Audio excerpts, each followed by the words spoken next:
Disciplined legions and emperors ruling the world from golden palaces. When you think of Rome, what you don't picture is what happened after the crown was placed, after the doors closed. Because one of Rome's most brutal wars wasn't fought with armies, it was fought between a mother and her son. There are mothers who kill for their sons, and then there's the mother who made her son emperor, controlled every breath he took, and even crawled into his bed to keep that control. According to some Romans, Nero tried to murder his own mother 3 times. She survived poison. She survived a collapsing ship designed to drown her in the Mediterranean. But survival was never the victory she thought it was, because what was waiting for her was far more disturbing than history admits.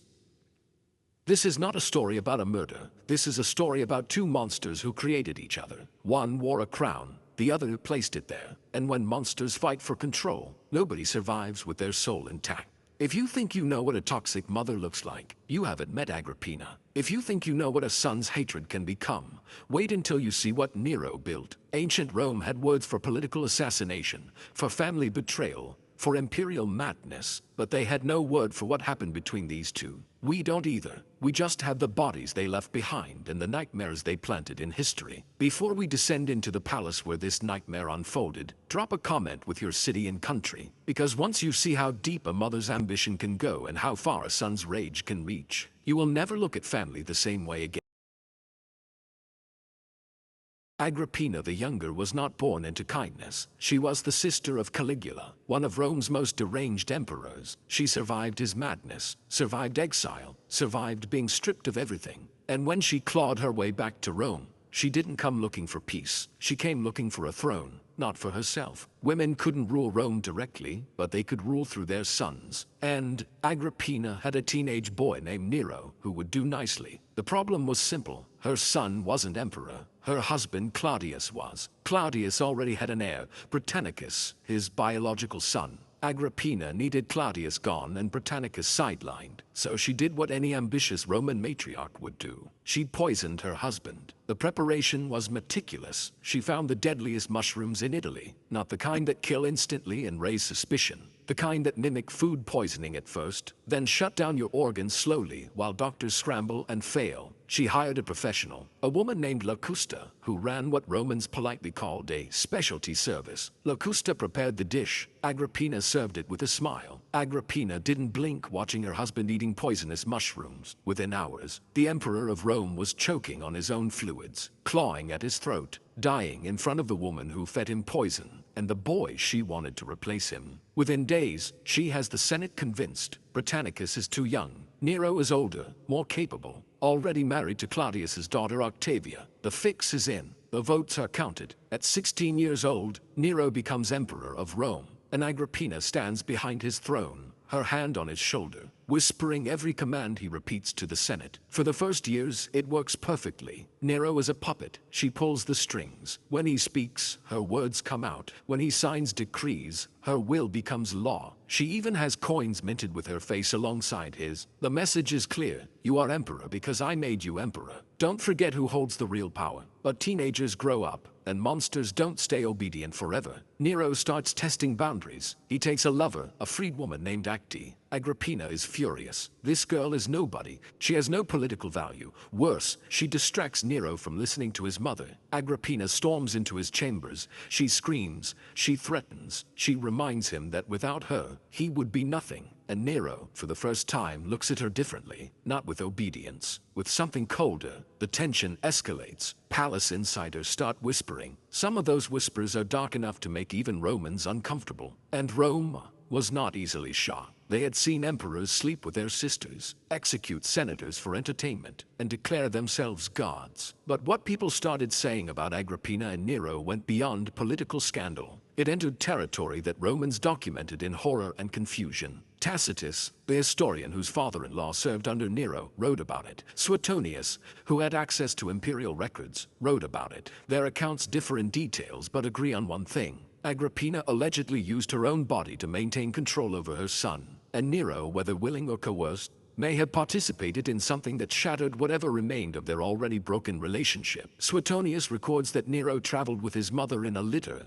a covered portable couch carried by servants. When they emerged, witnesses claimed to see stains on their clothing that suggested intimate activity. Tacitus writes about a specific incident where Agrippina, drunk and desperate to reassert dominance, approached Nero with kisses that went beyond maternal affection. Nero's advisors, particularly the philosopher Seneca, panicked. They sent Acti to distract him, to physically place another woman between Nero and his mother before something irreversible happened. Whether these events occurred exactly as described or were exaggerated by enemies, the fact that multiple historians documented them tells you something crucial. This was a relationship so twisted, so saturated with manipulation and control, that Romans believed even incest was possible. Think about what that means. These were people who had witnessed Caligula's reign. They had seen every form of depravity power could produce, and yet they looked at Agrippina and Nero and thought, yes, even that is believable with these two. Imagine hating someone so deeply you want them erased from existence. Now imagine that person is your mother. Now imagine she might have violated the most fundamental boundaries trying to keep you under her control. Now imagine you are the emperor of the most powerful empire on earth, and you can't escape her shadow. Nero's hatred wasn't just political. It was personal. It was psychological. It was a wound that infected everything he touched. He couldn't run from her. She was in his palace, his throne room, his councils, his bed, his nightmares. Everywhere he turned, Agrippina was there, reminding him that he existed because she allowed it. So he decided to put her somewhere she couldn't return from. A grave. But how do you kill a woman who has been preparing for assassination her entire life? How do you poison someone who spent years building immunity to poison? Because that's exactly what Agrippina had done. She knew what she was. She knew how power worked in Rome. She knew that the moment she stopped being useful, someone would try to remove her. So, she prepared. Every morning for years, she consumed small amounts of poison, tiny doses that wouldn't kill but would train her body to resist. It's called Mithridatism, named after a king who did the same thing. Agrippina turned her own body into a fortress against the most common method of Roman political murder. Nero didn't know this yet. He thought poison would work. So he went to the best. Locusta had already proven herself with Claudius. She ran what we might today call a contract killing service, specializing in deaths that looked natural. When Nero summoned her, she arrived with her collection of toxins, each carefully labeled for different effects: quick death, slow death, painful death, death that mimics disease. Nero's request was specific. I need something that kills a paranoid woman who has spent years expecting assassination. Locusta paused. That was an unusual level of detail. That's very specific, she said. The room went cold when Nero said he was talking about his mother. Even Locusta, a professional murderer, hesitated. Killing an emperor's mother was not just a crime. It was a fracture in the natural order. But Nero was emperor, and emperors don't take no for answers. She prepared a special mixture, something concentrated enough to overwhelm any normal resistance. Nero had it placed in Agrippina's food during a private dinner. He watched her eat, he watched her chew. He waited for the signs, trembling, sweating, collapse. Nothing happened. Agrippina ate her entire meal. She looked up, met her son's eyes across the table, and smiled. Not a warm smile, not a loving smile. The smile of someone who knows exactly what just failed. She knew, and he knew she knew. Nero's rage was absolute. The poison that should kill anyone just made his mother smile at him, like he was still a child, playing games. He summoned Locusta again, screaming, "What did you give me? She's still alive."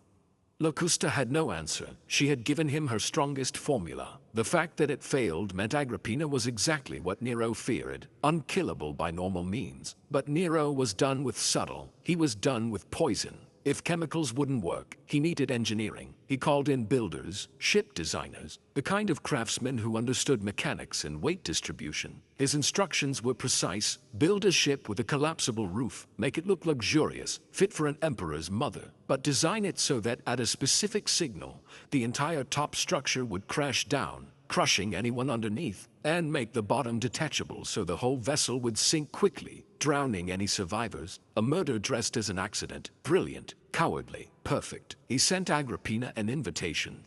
"Mother, join me at Baiae for the festival. I'll send my personal ship to bring you."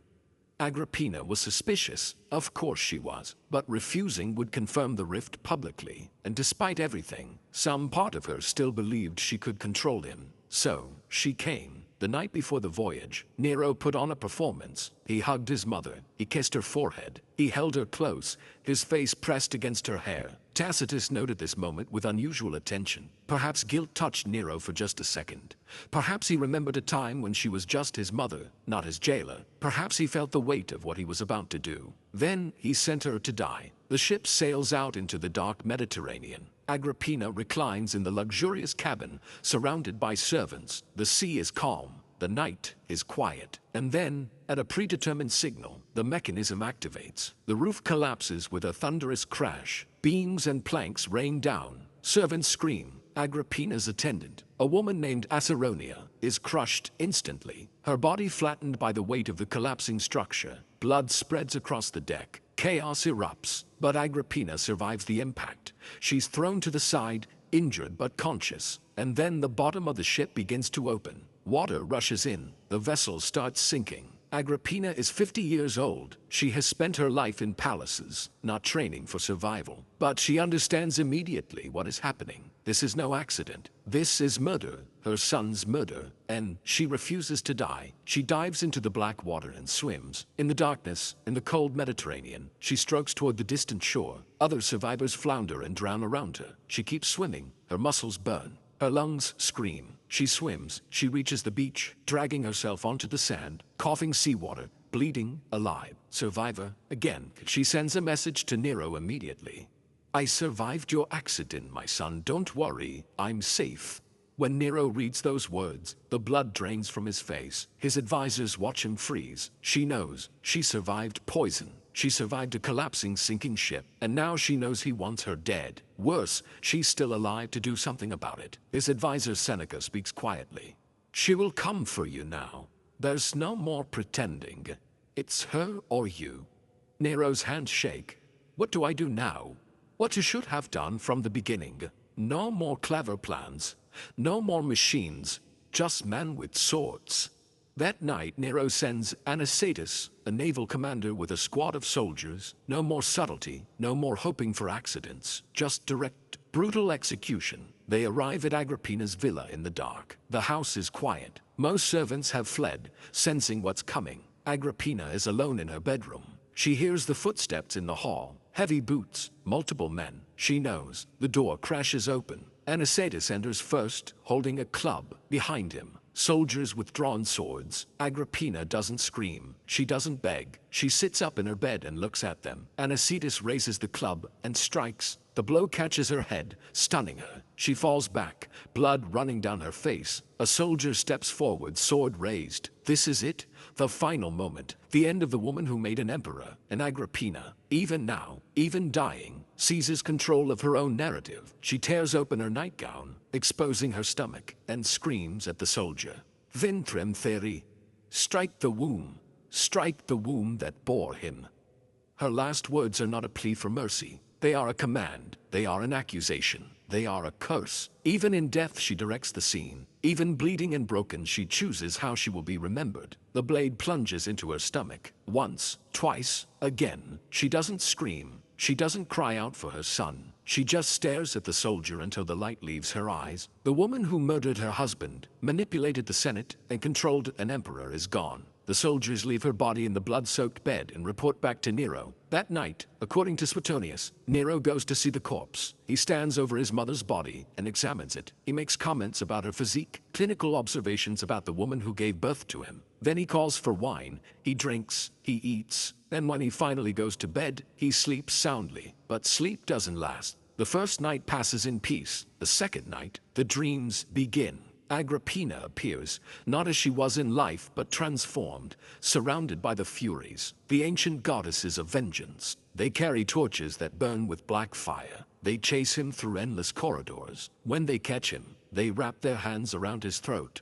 and squeeze until he wakes up choking. Every night, the same dream. Every night, his mother's ghost. He summons priests, magicians. exorcists. He orders rituals, sacrifices, purifications. Nothing works. The nightmares continue. Agrippina haunts him until his mind begins to fracture. But Rome doesn't care about Nero's nightmares. Rome cares about power and the story power tells. Nero addresses the Senate with a prepared speech. His mother was a traitor. She plotted against him. She tried to seduce him, corrupt him, control him. He was forced to act in self-defense. Every word is a lie. Every senator knows it, and every single one of them applauds. They vote to build temples in Nero's honor, thanking the gods for saving their emperor from his treacherous mother. The same men who once bowed to Agrippina now praise her killer. This is how empires operate. This is how power sanitizes murder into policy. And Nero learned something important from his mother's death. If you can kill the woman who made you, you can kill anyone. Guilt becomes easier to ignore. Conscience becomes negotiable. His half